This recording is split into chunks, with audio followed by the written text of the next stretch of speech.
For the last part of today's lecture, I want to give you guys a kind of lightning fast tour of Chapter 34.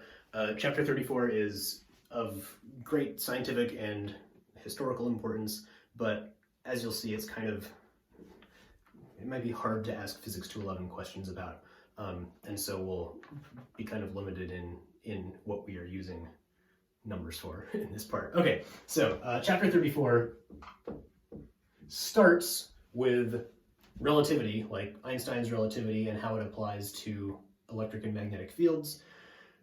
This is very interesting and important. All I'm going to say is that everything we have seen is kind of assuming that we are stationary relative to our magnetic field or our electric field or our circuit or things like that. If the observer is moving relative to these electric and magnetic fields, you get this weird thing where electric fields and magnetic fields kind of become interchangeable depending on how you're moving and if you're moving and how fast you're moving relative to the thing you're measuring. The discovery of this made people realize that the electric fields and the magnetic fields are really two aspects of the same thing, and even though we have two charges stationary relative to each other or something like that, where they're say two positive charges are repelling one another, I, standing stationary next to them, see that electric force and say, oh yeah, that makes sense, the Coulomb's law, they're repelling. Somebody traveling past them may see that interaction as a magnetic field instead.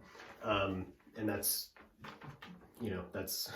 a little bit crazy, but true. So moving relative to fields can turn electric fields into magnetic fields or magnetic fields into electric fields.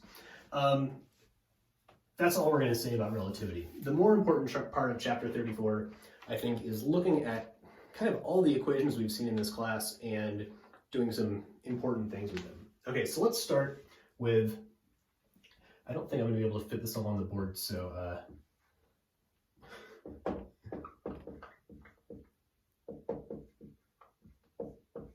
let's start with Gauss's law. So this is Gauss's law. The surface integral of the electric field around some closed surface is equal to the enclosed charge over epsilon naught. What I want to do here is I want to use something called the divergence theorem that says for the integral of any well-behaved vector field over some closed surface, that is equal to the volume integral. So this is the divergence theorem. This is equal to the volume integral of the divergence of E, and if you haven't seen divergence yet, that's a multivariable calculus thing.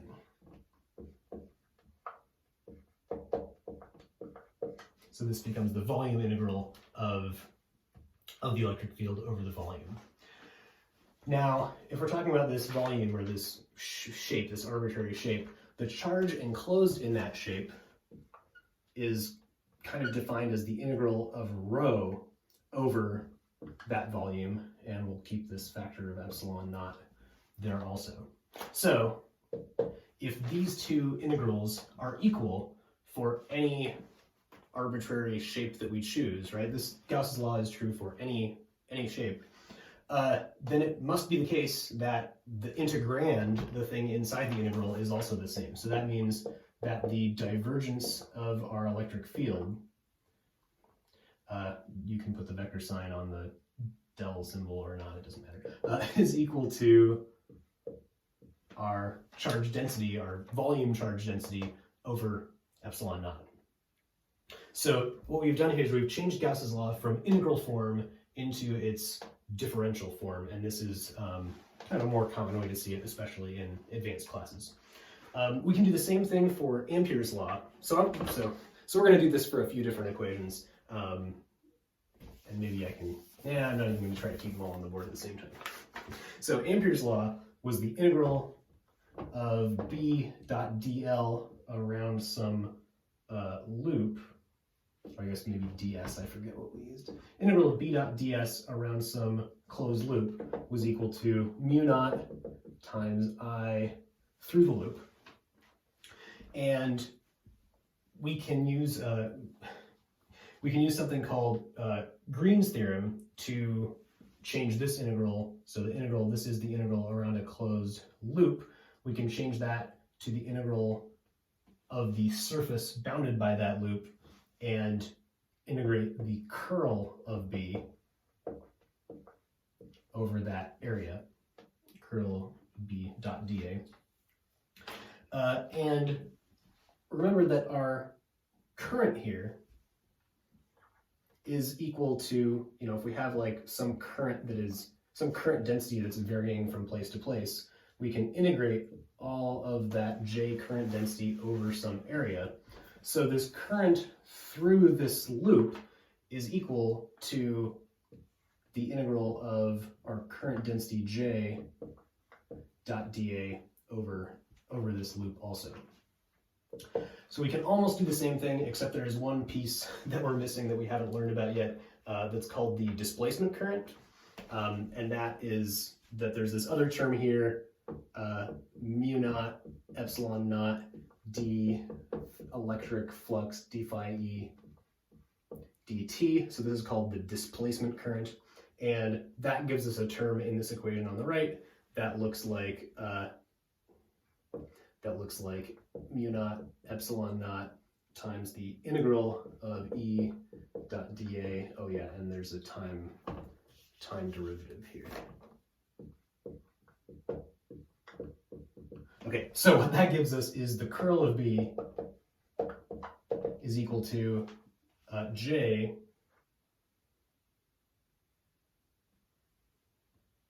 mu naught, yeah. Mu naught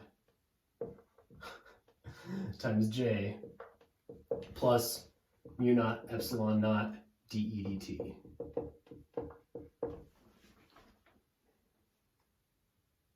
All right.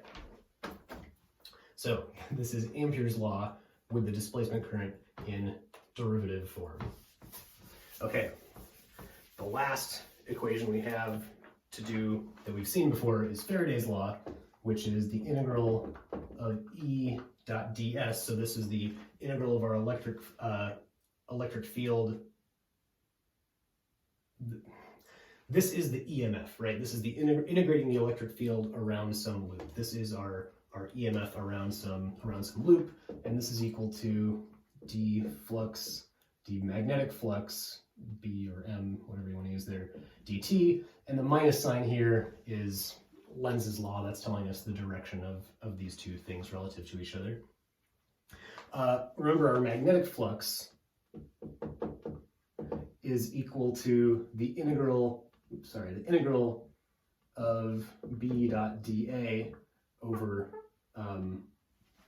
some area, and this area that we're integrating over here is the one bounded by this loop.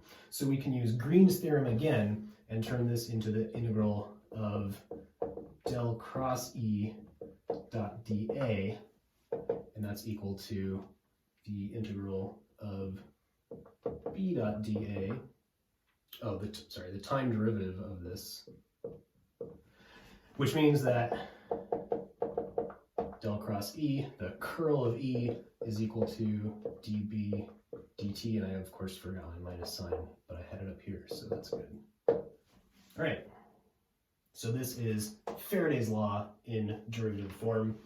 The last one that we have is one that we haven't seen before, and this is the equivalent of Gauss's law for magnetic fields. So we know that electric field lines can start and stop on electric charge. That is what creates a divergence in that field.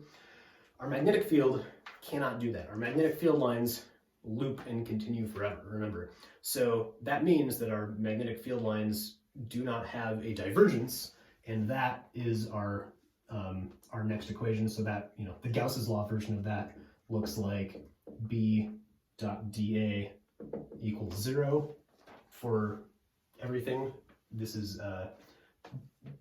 means that there's no magnetic equivalent of isolated charges. It only comes in north and south poles at the same time. Or the other way physicists like to say this is there are no magnetic monopoles. So you can't have a north pole by itself without a south pole. The derivative version of this is the divergence of B as we said, equals 0.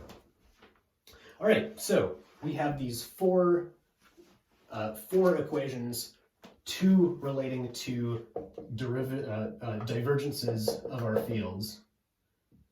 So we have Gauss's law, rho over epsilon naught. So we have these 2 divergence equations, and then we have 2 equations for the curl.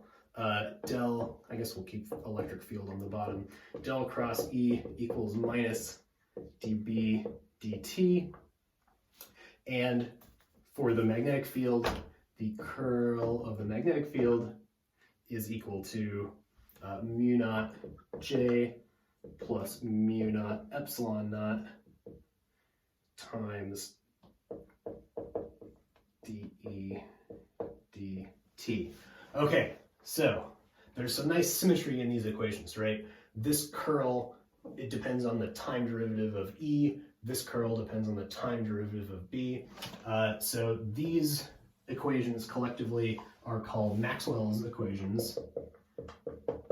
He didn't discover them all, but he wrote them in kind of this form for the first time in the mid 1800s. So this was kind of a big deal. And you see these a lot. We can use these for lots of different things. Also, these equations are written themselves in other different forms. We can write these in terms of H fields and D fields if we want.